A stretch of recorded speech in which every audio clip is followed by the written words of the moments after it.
আমৃত্যু ভালোবাসি তোকে। পর্ব ৬৮। আলী আহমদ খানের কথা শুনে মাহমুদা খান আনমনেই হেসে উঠলেন। বোনের হাসি দেখে আলী আহমদ খান রাগী স্বরে বললেন, এভাবে হাসছিস কেন? আমি কি হাসির কথা বলেছি? মাহমুদা খান হাসি থামিয়ে মৃদুস্বরে বললেন, তোমরা এখনও ছোটবেলার মতো অভিমান করো, এটা দেখেই হাসি পাচ্ছে। তোমার জায়গা থেকে তুমি নিজেকে ঠিক মনে করো, ওদিকে ভাইয়ের জায়গা থেকে ভাই নিজেকে ঠিক মনে করছে। এসব দেখে ছোটবেলার একটা ঘটনা খুব মনে পড়ছে। কোন ঘটনা? একবার তোমার ক্রিকেট ব্যাট ভেঙে ফেলায় তুমি আর ভাই বাড়িতে তুমুল ঝগড়া করেছিলে। তুমি বলছিলা মোজাম্মেল ভাই ভাঙছে, আর ভাই বলছিল সে ভাঙেনি। সেই নিয়ে এক পর্যায়ে তোমাদের মধ্যে হাতাহাতি শুরু হয়ে গিয়েছিল। আমি আর আম্মা কোনোভাবেই তোমাদের থামাতে পারছিলাম না। আব্বা বাড়িতে এসে তোমাদের এই মারামারি দেখে রাগে কোড়াল নিয়ে মারতে আসছিল। দুই ভাই সেই যে পালিয়েছিলে। রাত 10টার উপরে বেজে গিয়েছিল, বাড়িতেই আসছিলে না। আমি আর আব্বা তোমাদের খুঁজতে খুঁজতে হয়রান হয়ে যাচ্ছিলাম। তারপর নদীর ধারে একটা গাছের নিচে পেয়েছিলাম, তাও দুজন একসাথে। তুমি গাছে হেলান দিয়ে ঘুমোচ্ছিলে, আর ভাই তোমার কোলে ঘুমোচ্ছিল। মনে আছে ভাইজান? আলী আহমদ খান একগাল হেসে বললেন, হ্যাঁ মনে আছে। সেদিন বাড়ি থেকে পালিয়ে রাস্তার মাঝখানে গিয়ে দুই ভাই আবারও ঝগড়া লাগছিলাম। বেশ কয়েকজন মিলে আমাদের থামিয়ে কি হয়েছে জিজ্ঞেস করেছিল। তখন আমরা সব ঘটনা খুলে বলেছি। তারপর এক ছোট ভাই বলছিল, ইকবাল আমার ব্যাট নিয়ে খেলতে গিয়েছিল, আর ওইখানে গাছের সাথে বাড়ি খেয়ে ব্যাট ভেঙে গেছে। আমরা দুই ভাই তখন অসহায়ের মতো তাকিয়েছিলাম। সেদিন থেকে আজ পর্যন্ত আমি ওর গায়ে হাত দেইনি। আমি মোজাম্মেলকে অনেক ভালোবাসি। সে আমার ভাইয়ের থেকে বন্ধু বেশি। যখন গ্রাম ছেড়ে সব কিছু ছেড়ে শহরে আসছিলাম, তখন মোজাম্মেল ছাড়া আমার আর কেউ ছিল না। সে বন্ধুর মতো সবসময় আমার পাশে থেকে সাহস দিয়েছে। ওর সাথে আমার সম্পর্ক আজীবন এমনই থাকবে ইনশাল্লাহ। কিন্তু ওর কিছু কিছু কাজ আমার সত্যি খারাপ লাগে। আমি মানছি তানভীর একটু বেখেয়ালি। ওর নিজের লক্ষ্য স্থির করে তারপর কিছু করা উচিত। তাই বলে এটা না সারাক্ষণ উঠতে বসতে ছেলেকে বকবে। তার থেকেও বড় কথা, তানভীরকে বোঝানোর জন্য তানভীরের সামনে প্রতিনিয়ত আবিরের প্রশংসা করাটা আমার পছন্দ নয়। তানভীরের বয়স কম, রকচটা জেদি। সে একমাত্র আবিরের কথা একটু আধটু মানে। ওর মনে যদি একবার উল্টাপাল্টা কিছু ঢুকে যায়, তখন কি আবিরের সাথে বন্ধুত্বপূর্ণ সম্পর্কটা থাকবে? মাহমুদা খান চাপা স্বরে বললেন, তানভীর আর আবিরের সম্পর্ক তোমাদের থেকেও অনেক বেশি স্ট্রং। ওরা এসব সামান্য বিষয়ে মাথা ঘামায় না। তার উপর আমি ভাইকে বলে দিব যেন তানভীরের সাথে বাজে ব্যবহার না করে। শুনলাম আবিরের সাথেও কথা বলছো না কেন? ও আবার কি করেছে? অনেক কিছু করেছে, কয়টা শুনবি? আমার বাধ্য ছেলে অবাধ্য হয়ে গেছে, এটাই মূল কথা। তার কাজ শেষ করে দেশে আসতে বলছি, এখন আসতে পারবে না। রমজানের আগে থেকে বিয়ের কথা বলতেছে, কিন্তু সে বিয়েও করবে না। কিভাবে কি করে একমাত্র সে আর আল্লাহই ভালো জানেন। আমার ছেলে আগে এমন ছিল না। এতগুলো বছর যাবৎ আমি যা বলেছি তাই করেছে। এমনকি আবিরের কিছু লাগলে, কিছু চাওয়ার থাকলে দ্বিধাহীনভাবে আমার কাছে চেয়েছে। ও যা বলেছে আমি তাতেই রাজি হয়েছি, সব অনুমতি দিয়ে দিয়েছি। তাহলে এখন এত দূরত্ব কেন হচ্ছে?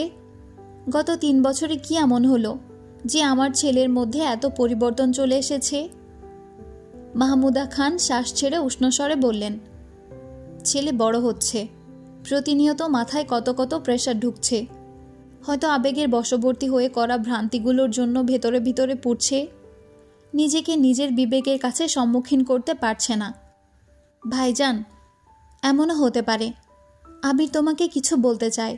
তুমি রাগারাগি না করে ওকে একটু সময় দিও। আবিরকে বোঝার চেষ্টা করো, ও কি বলতে চায় শোনো। আলী আহমদ খান গুরুগম্ভীর কণ্ঠে বলে উঠলেন, আমার এখন আর কিছু শোনার নেই। অনেকবার তার মতামত জানতে চেয়েছি। ও কি চায় না চায় সব জানতে চেয়েছি। কোনো সমস্যা কিনা তাও জানতে চেয়েছি। আমাকে কিছু বলতে চায় কিনা সেটাও জিজ্ঞেস করেছি। এমনকি তার মাকে দিয়েও জিজ্ঞেস করিয়েছি। কিন্তু আবির প্রতিবার আমার কথা এড়িয়ে গেছে। ওর মাকে পর্যন্ত কিছু বলেনি। এখন ওর মনের কথা জানার আর কোনো আগ্রহ আমার নেই। আলী আহমদ খান কাউকে কোনো ব্যাপারে এত সুযোগ দেন না। সে আমার ছেলে বলে আমি তাকে অনেক ছাড় দিয়েছি, কিন্তু আর সম্ভব না। এমন সময় মোজাম্মেল খান দরজায় দাঁড়িয়ে মোলায়েম কণ্ঠে বললেন, ভাইজান আসবো? আলী আহমদ খান সেদিকে তাকিয়ে ধীর কণ্ঠে বললেন, চলে যাচ্ছিস নাকি? আমি কোথাও যাচ্ছি না, খিদা লাগছে, খাবো, তাই তোমাকে নিতে আসছি। আর হ্যাঁ, আমি সত্যি সত্যি দুঃখিত ভাইজান, তোমাকে ওইভাবে কথা বলিনি, আমার মনে আসছিল তাই মুখ ফসকে বেরিয়ে গিয়েছিল। খিদা লাগছে, খেতে যা, আমাকে বলার কি আছে? বলছি কারণ আজ দুপুরের রান্না স্পেশাল মানুষজন করেছে। আসিফের বউ আইরিন আর আমার মেয়ে তো আছেই। তোমাকে রেখে একা খেলে আবার 10টা কথা শোনাবা, তার থেকে বরং তুমিও চলো। আলী আহমদ খান হুঙ্কার দিয়ে উঠলেন, আমি যেতে পারি, তবে একটাই শর্তে। আজকের থেকে তানভীর মেঘ দুজনের ব্যাপারে তুই আর কোনো সিদ্ধান্ত নিতে পারবি না। আমি যা বলবো যেভাবে বলবো কোনো দ্বিমত ছাড়াই মেনে নিতে হবে। বল রাজি? মোজাম্মেল খান একগাল হেসে বললেন, আমি রাজি, তোমার প্রতি আমার অগাধ আস্থা আছে। আমি ভুল করলেও আমার ভাই কখনো ভুল করতে পারে না। আর হ্যাঁ, আমি কিন্তু আমার চ্যালেঞ্জে জিতেই গেছি, তাই বাসা ছাড়ার প্রশ্নই আসে না। আলী আহমদ খান গম্ভীর কণ্ঠে বললেন, তুই জিতেছিস ঠিকই, তবে আমি হেরে যাইনি, কথাটা মাথায় রাখিস। এই বাড়িতে আমার কথাই শেষ কথা, এটা ভুলে যাস না। ঠিক আছে, তাড়াতাড়ি আসো। যা, আসছি। মাহমুদা খান দীর্ঘ মনোযোগ দিয়ে দুই ভাইয়ের কথোপকথন শুনছিল। মোজাম্মেল খান বেরিয়ে যেতেই প্রশ্ন করলেন, ভাই হারজিতের কথা বলছিল কেন? ওর তো সারাদিন কাজই এটা। আমার কোন কথা ঠিক হয়েছে, কোনটা ঠিক হয়নি, এসব নিয়েই তার গবেষণা। কয়েকদিন যাবৎ এক প্রজেক্ট নিয়ে লাগছে। আমি বলেছিলাম শেষ করতে পারবে না, এখন শেষ করে ফেলেছে, তাই জিতছে বলে খুশি হচ্ছে। অথচ সেই প্রজেক্টে আমার ছেলেই হেল্প করেছে। এটা এখন বললে আবার রাগ করে বসে থাকবে, তার থেকে খুশি হচ্ছে হোক। তোরা আছিস কতক্ষণ হয়েছে? চল খেতে যাই। মাহমুদা খান বসা থেকে উঠতে উঠতে বললেন, ভাইজান, আবিরের সাথে একটু কথা বলিয়েন। আচ্ছা। ইদানিং বন্যার মন ভীষণ খারাপ। তানভীরের ফোন রিসিভ করে না বেশ কিছুদিন হলো। তানভীর প্রায় বন্যাদের বাসার এদিকে আসে। 2-1 দিন মোখলেস মিয়ার সাথেও দেখা হয়েছে ঠিকই, কিন্তু বন্যার সাথে একদিনও দেখা হয়নি। তানভীরের ঘন ঘন যাতায়াত মোখলেস মিয়া ভালোই পর্যবেক্ষণ করেছেন। আজ বিকেলে মোখলেস মিয়া জোরপূর্বক তানভীরকে বাইক থামাতে বললেন। তানভীরও এক প্রকার বাধ্য হয়ে বাইক থামায়। তানভীরকে নিয়ে কাছেই একটা চায়ের দোকানে বসতে বসতে জিজ্ঞেস করলেন, ওই পোলা, তুমি কি আমার বউকে পছন্দ করো? আচমকা মোখলেস মিয়ার এমন প্রশ্নে তানভীর কিছুটা ইতস্তত বোধ করে। দৃষ্টি মাটিতে নামিয়ে দীর্ঘশ্বাস ছাড়ল। মোখলেস মিয়া আবারও বললেন, দেখো ভাই, বয়স আমারও কম হইছে না, চোখ দেখা মানুষের মনের কথা বুঝতে পারি। সেদিন বন্যার সাথে তোমারে দেখাই সন্দেহ হইছিল, আর ইদানিং তোমার এই গলিতে আসা যাওয়াই নিশ্চিত হইয়া গেলাম। তানভীর এখনো চুপ করে বসে আছে, বলার মতো কিছুই নেই তার। মোখলেস মিয়া তানভীরের কাঁধে হাত রেখে শান্ত কণ্ঠে বললেন, পছন্দ করো ভালো কথা, কিন্তু শুধু বাইক চালাইয়া কি ঢাকা শহরে বউ পালতে পারবা? আর বন্যার আব্বা কিন্তু মোটর সাইকেল ড্রাইভারের কাছে মেয়ে বিয়া দিত না। সময় থাকতে ভাবো, আর নইলে আমার বউরে ভুইলা যাও। ভুইলা যাও শব্দটা যেন তানভীরের মস্তিষ্কে গুরুতরভাবে আঘাত করেছে। তানভীর কাঁধ থেকে হাত সরিয়ে বসা থেকে উঠে শক্ত হাতে চায়ের কাপ রাখতে রাখতে হুঙ্কার দিল, ভুইলা যাইতে পারবো না। প্রয়োজনে আপনার এই বন্যা বউকে ভাগাইয়া নিয়ে যাব, যেতে না চাইলে কিডন্যাপ করে নিয়ে যাব, তবুও ভুলতে পারবো না। আর আপনি যদি উল্টাপাল্টা কথা বলেন, তাহলে আপনাকেও কিডন্যাপ করে পঞ্চগড় পাঠায় দিব, ওখানে 3 নাম্বার বিয়ে করে সংসার কইরেন। তানভীর রাগে কটমট করতে করতে বাইকে উঠে গেছে। মোখলেস মিয়া হাসতে হাসতে বললেন, সাব্বাস, ব্যাটার তেজ ভালোই আছে। আজ ভার্সিটির ক্লাস একটু তাড়াতাড়ি শেষ হয়েছে, তাই সবাই একসঙ্গে ঘুরতে বেরিয়েছে। ড্রাইভারকে আগেই জানিয়ে দিয়েছে। পার্কে বসে সবাই আড্ডা দিচ্ছে। মিনহাজ হঠাৎ বলে উঠল, সবাই শোনো, মেঘ আর বন্যাকে ডাকতে গেলে আমাদের বেশ কিছু সমস্যায় পড়তে হয়। প্রথমত, স্যার ম্যামদের সামনে ভাবি বলে ফেললে 10টা প্রশ্ন করে, শুধু শুধু বকাও খেতে হয়। তাই সিদ্ধান্ত নিয়ে এখন থেকে ভাবি ডাকবো না। যেহেতু খান বাড়ির বড় ছেলে আবির ভাইয়া, তাই স্বাভাবিকভাবে মেঘ হবে সেই বাড়ির বড় বউ, আর বন্যা হবে মেজ বউ।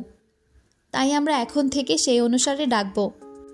মেঘকে ডাকবো V1 মানে ভাবি 1, আর বন্যাকে ডাকবো V2, ঠিক আছে? সাদিয়া মিষ্টি হেসে সঙ্গে সঙ্গে বলল, একদম ঠিক আছে। মেঘের মুখে হাসি থাকলেও বন্যা মুখ ফুলিয়ে রাগী স্বরে বলল, আমাকে ভাবি V2 V3 কিছুই ডাকতে হবে না। মেঘ ভ্রুকুচকে প্রশ্ন করল, কি হয়েছে বেবি, এখনো রেগে আছো? না, কিন্তু ভাবি ডাক শোনার ইচ্ছে নেই। মেঘ ন্যাকামি স্বরে বলল, না, এ হতে পারে না। আমার হৃৎপিণ্ড চিরে ছোট ছোট অনুভূতি একত্রিত করে তোমাকে ভাবি বানানোর জন্য প্রপোজ করলাম, আর তুমি এখন এসে নাটক করছো? ভাবি ডাক শোনার ইচ্ছে নেই? তার ছেঁড়া মার্কা কথা বললে সত্যি সত্যি বুড়িগঙ্গায় ফেলে দিয়ে চলে যাব, আর ভাইয়াকে গিয়ে বলবো, তোর এই জীবন ভালো লাগে না, তুই নিজের জীবনের প্রতি অতিষ্ঠ হয়ে বুড়িগঙ্গায় ঝাঁপ দিয়েছিস। তখন কেমন হবে? ভালোই হবে, তোর থেকে বেশি তোর ভাই খুশি হবে। খুশি হবে না ছাই?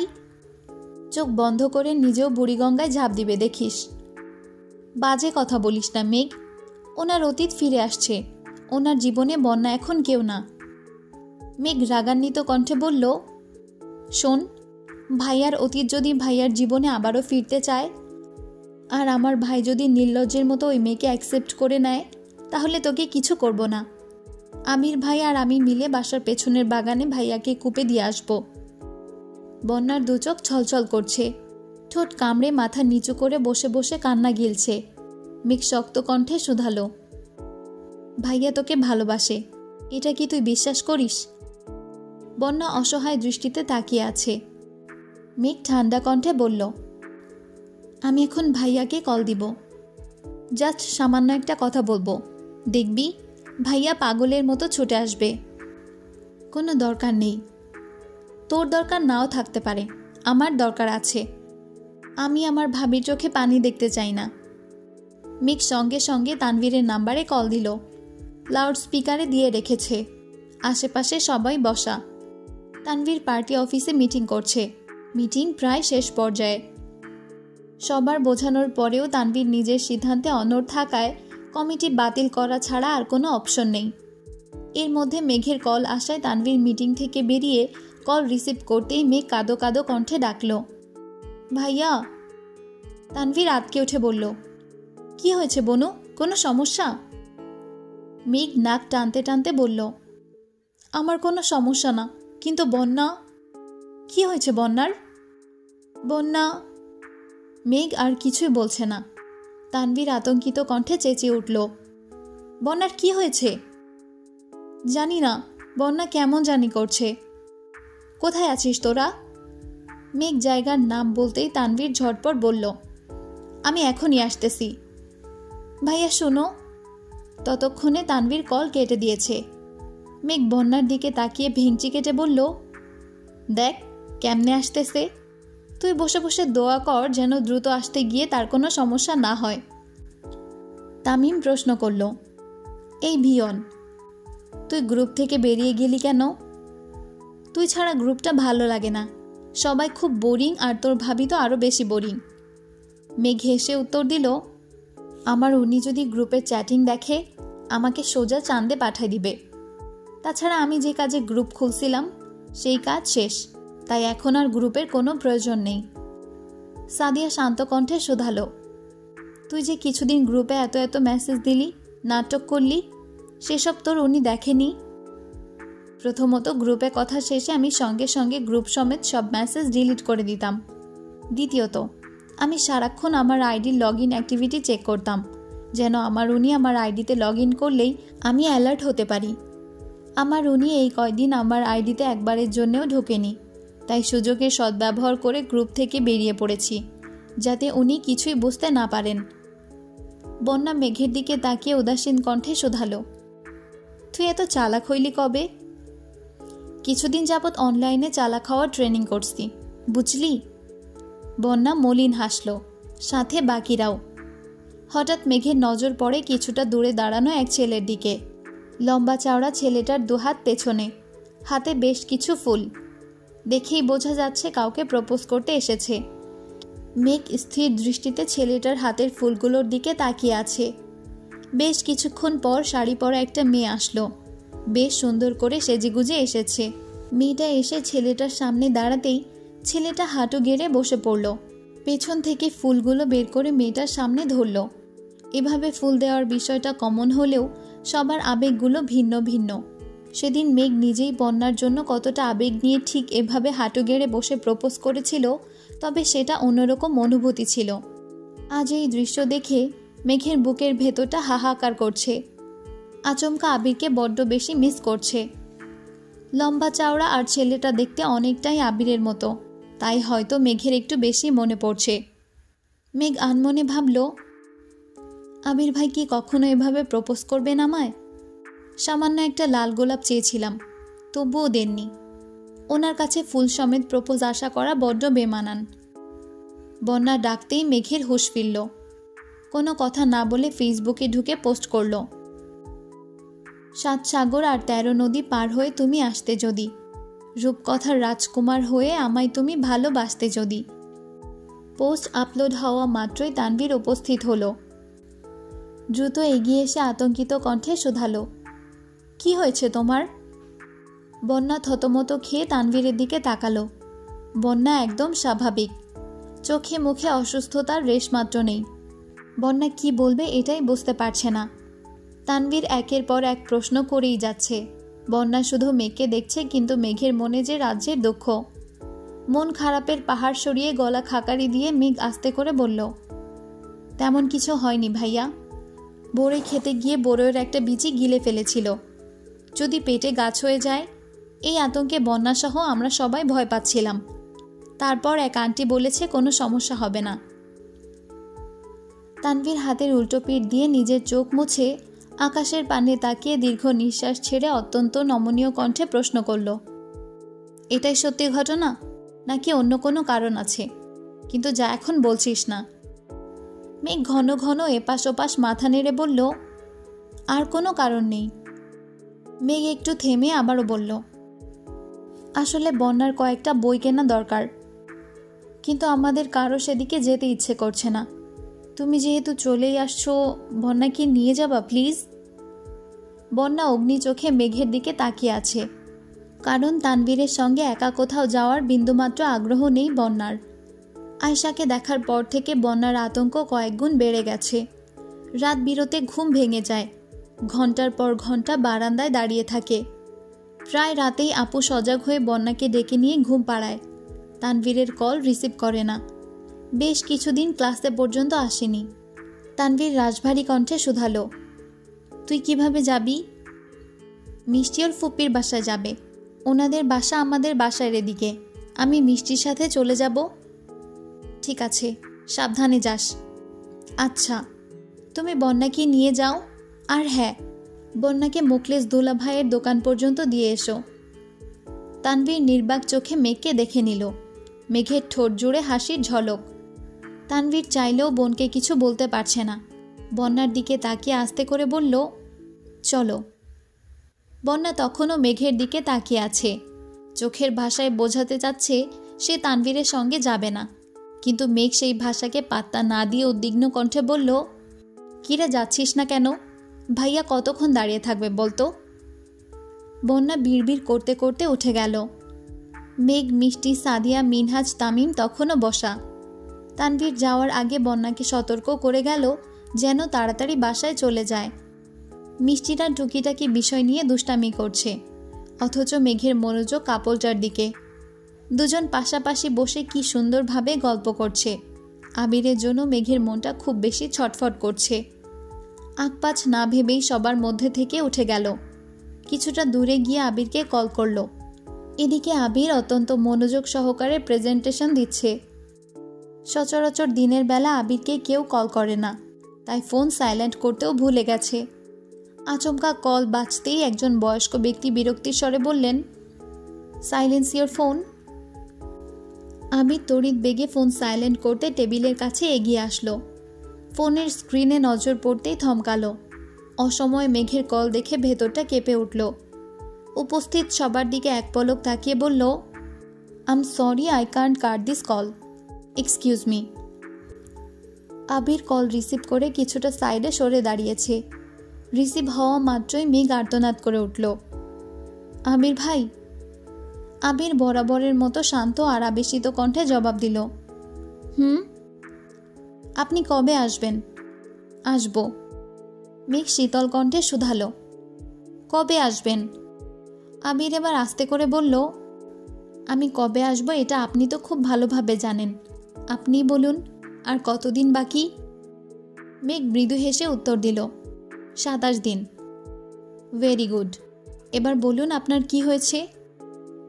কিছু হয়নি, এমনিতেই ভালো লাগছিল না। খেয়েছেন আপনি? এখনো খাওয়া হয়নি, একটু পর খাবো। আপনি খেয়েছেন? বাহিরে খেয়েছি, বাসায় যায়নি এখনো। আবির ভ্রু কুঁচকে প্রশ্ন করল, এখনো বাসায় যাননি কেন? সাথে কে? মিষ্টিরা সবাই আছে।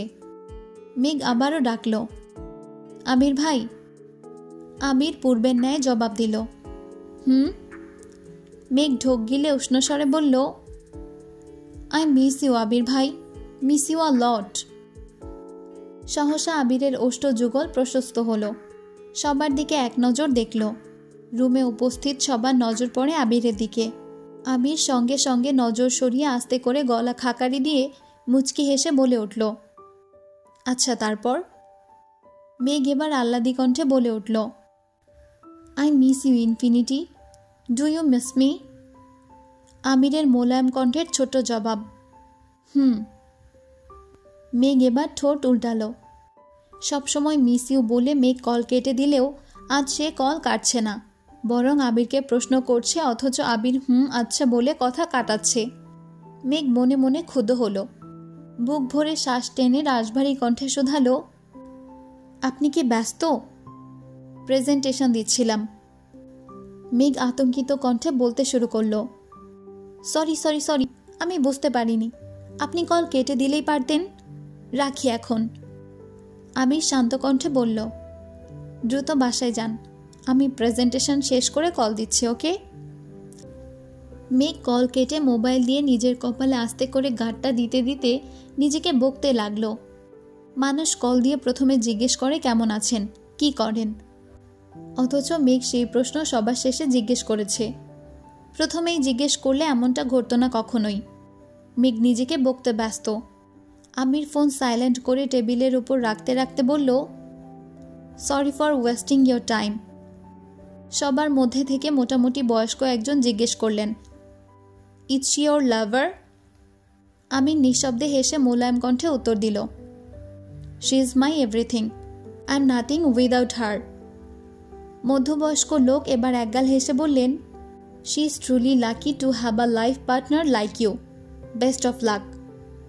আবির অনুষ্ণ কণ্ঠে জানালো, no sir, I am more lucky to have আ সামন like her in my life, pray for us, and again sorry.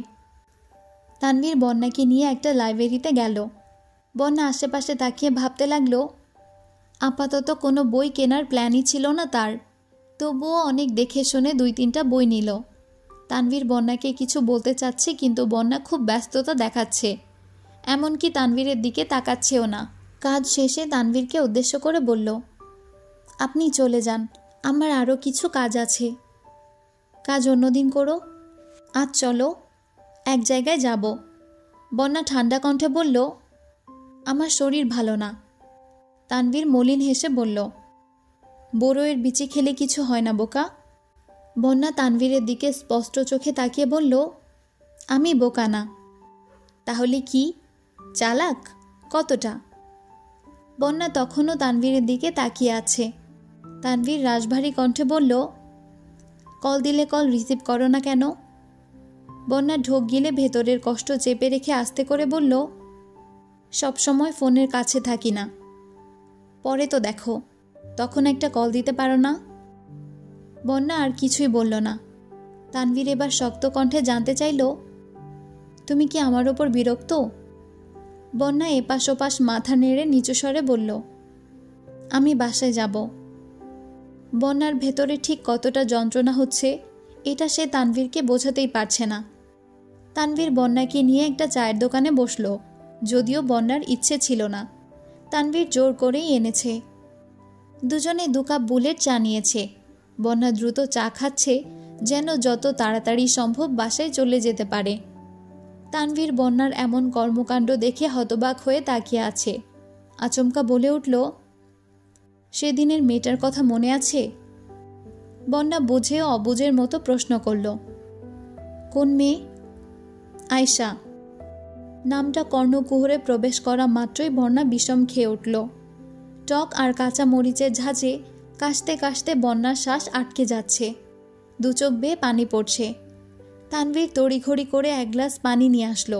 শ্বাস আটকে যাওয়ায় পানি পর্যন্ত খেতে পারছে না। তানভীর কি করবে বুঝতে না পেরে বন্যার মাথায় অনবরত ফু দিচ্ছে। বন্যা স্বাভাবিক হতে বেশ কিছুটা সময় লাগলো। তানভীর তখনও বন্যার পাশে দাঁড়ানো। বিষয়টা খেয়াল করে বন্যা আস্তে করে বলল, আমি ঠিক আছি, আপনি বসুন। তানভীর সরি বলে দূরে সরে বসেছে। বন্যা বলল, তখন কি যেন বলছিলেন, বলুন। তানভীর মনে মনে বিড়বিড় করল, যে শাকচুন্নির নাম নেওয়াতে তোমার এই অবস্থা হয়েছে, এই শাকচুন্নির নাম আর জীবনেও মুখে নিব না। বন্যা আবারও বলল, কি হলো বলুন। কিছু না, তোমাকে বাসা পর্যন্ত দিয়ে আসি। আমির প্রেজেন্টেশন শেষ করে মেঘকে কল দিয়েছে। ততক্ষণে মেঘ বাসায় চলে গেছে। কথা শেষ করে ফেসবুকে ঢোকা মাত্র মেঘের পোস্ট সামনে আসছে। পোস্ট সামনে আসতেই আবির ঠোঁট দিয়ে জিভ ভিজিয়ে অনুগ্রহ কণ্ঠে বলল, রূপকথার রাজকুমার না হলেও মাহাদিবার রাজকুমার হয়ে খুব শীঘ্রই আসবো ইনশাআল্লাহ। নিত্যদিনের মতো রাত 10:30 নাগাদ আবিরের কল আসছে। মেঘ যেন প্রতিদিন এই সময়টার জন্যই অপেক্ষা করে। আবির কল দিয়েই ধীর কণ্ঠে শোধালো, কি অবস্থা? কিসের কি অবস্থা? শপিং কত দূর? কিসের শপিং? বিয়ের। কার বিয়ে? তোর। আমার বিয়ে? কবে? সেসব জেনে তোর কাজ কি? তুই না বলছিলি বিয়ের জন্য জিনিসপত্র নিয়ে পালানোর শখ তোর? টাকা পাঠিয়েছি, কি কি লাগে সব কিনে নিস। মেঘ আহাম্মকের মতো তাকিয়ে বলল, আমি আপনাকে এটা বলিনি। সেসব বাদ দে, এখন বল তোর কি লাগবে। মেঘ মনে মনে বিড়বিড় করল, আপনাকে লাগবে, এখন দিয়ে দেন আমায়। কি হলো বল। আমার কিছু লাগবে না। আমির গম্ভীর কণ্ঠে বলল, আগামীকাল শপিংয়ে যাব, সারা রাত লিস্ট করে পাঠাবেন, মনে থাকবে? তানভীর রাজনীতি ছেড়ে পড়াশোনায় মনোযোগী হয়েছে। সেই সঙ্গে আপাতত আবিরের অফিসের টুকটাক দেখাশোনা করতে হচ্ছে। তাছাড়া আরও কিছু কাজ আছে। এর মধ্যে আয়েশার সঙ্গে আর দেখা হয়নি। তানভীরও ভুলে গেছে সেই মেয়ের কথা। বন্যা ইদানিং একটা টিউশনই শুরু করেছে। মূলত বন্যার বড় আপু মেয়েটাকে পড়াতো, কিন্তু এখন চাকরির চাপে টিউশন পড়ানোটা কষ্ট হয়ে যায়, তাই বন্যা পড়াচ্ছে। বিকেলের দিকে বন্যা টিউশন থেকে বেরিয়ে হেঁটে মেইন রোড পর্যন্ত যাচ্ছিল। অনেকটা যাওয়ার পর হঠাৎ পাশ থেকে একজন ডাকল, বন্যা। মেলি কণ্ঠস্বরে নিজের নাম শুনে বন্যা থমকে দাঁড়িয়ে পাশে তাকালো। 3 পিস পরা এক মেয়ে, মাথায় ওড়না দেওয়া, এগিয়ে আসলো বন্যার কাছে। বন্যা সূক্ষ্ম নেত্রে তাকিয়ে প্রশ্ন করল, কে আপনি? আমাকে কিভাবে চিনেন? আমি আয়শা, সেদিন দেখা হলো মনে নেই? তানভীরের সাথে ছিলে তুমি। বন্যা শ্বাস ছেড়ে শান্ত কণ্ঠে বলল, কিছু বলবেন? হ্যাঁ, তুমি মেঘের বেস্ট ফ্রেন্ড বন্যা না? জি, কেন? আসলে তোমাকে সেদিন তানভীরের সাথে দেখার পর কেন যেন মনে হচ্ছিল তুমি ওর গার্লফ্রেন্ড। অনেক ভাবার পর মনে হয়েছে তুমি তো মেঘের ফ্রেন্ড। অনেক আগে তোমাকে দেখেছিলাম, তখন তোমরা অনেক ছোট ছিলে। বন্যার নিজের ভেতরের ক্রোধ চেপে রেখে শান্তস্বরে জিজ্ঞেস করল, আমাকে কি কোনো দরকারে ডেকেছেন? আমার কিছু কাজ আছে, যেতে হবে। তানভীরের বিষয়ে জিজ্ঞেস করতেই ডেকেছিলাম। তুমি জানো কি না জানি না, তানভীরের সাথে আমার প্রেমের সম্পর্ক ছিল। পারিবারিক সমস্যার কারণে অনেক দিন যোগাযোগ ছিল না। মূলত তানভীরের জন্যই আমার ঢাকায় আসা। মাস্টার্স আর চাকরির প্রস্তুতি কেবল বাহানা।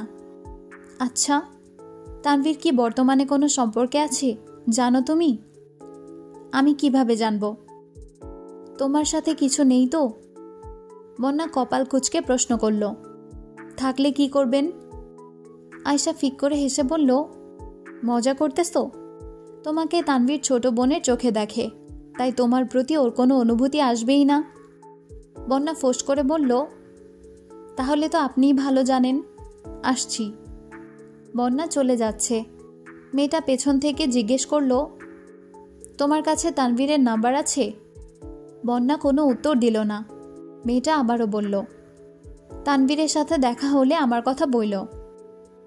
ইদানিং আমিরের আব্বুর অফিসে বেশ চাপ যাচ্ছে। মোজাম্মেল খানও ঢাকায় নেই। আলী আহমদ খান একা একা সব সামলাতে হিমশিম খাচ্ছে।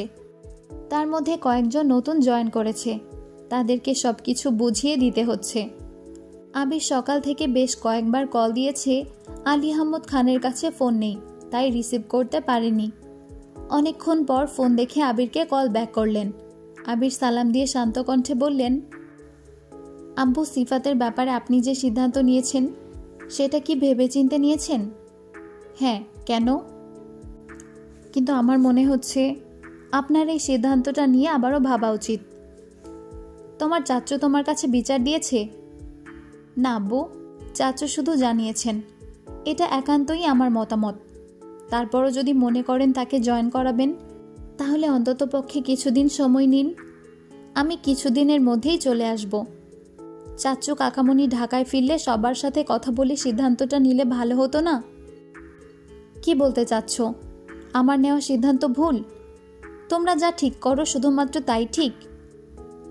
আবু প্লিজ, আপনি মাথা ঠান্ডা করে একবার ভাবুন। যেখানে 25-30 বছর যাবৎ গ্রামের মানুষের সাথে আপনার কোনো সম্পর্ক নেই, ভুল করেও কখনো গ্রামে যান না, সেখানে সেই গ্রামের এক ছেলেকে গুরুত্বপূর্ণ পোস্টে জব দিচ্ছেন, সেটা কি আদৌ যুক্তিপূর্ণ? 15 দিনের মধ্যে আমি চলে আসব।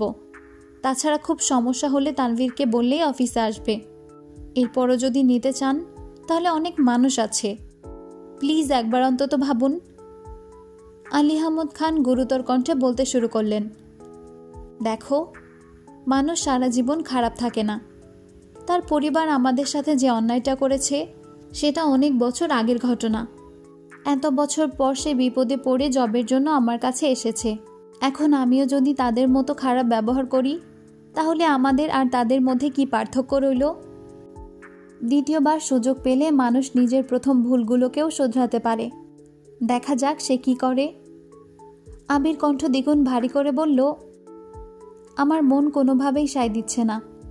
আপনার ভালো মানুষের সুযোগ নিয়ে অনেকেই অনেক কিছু করতে পারে।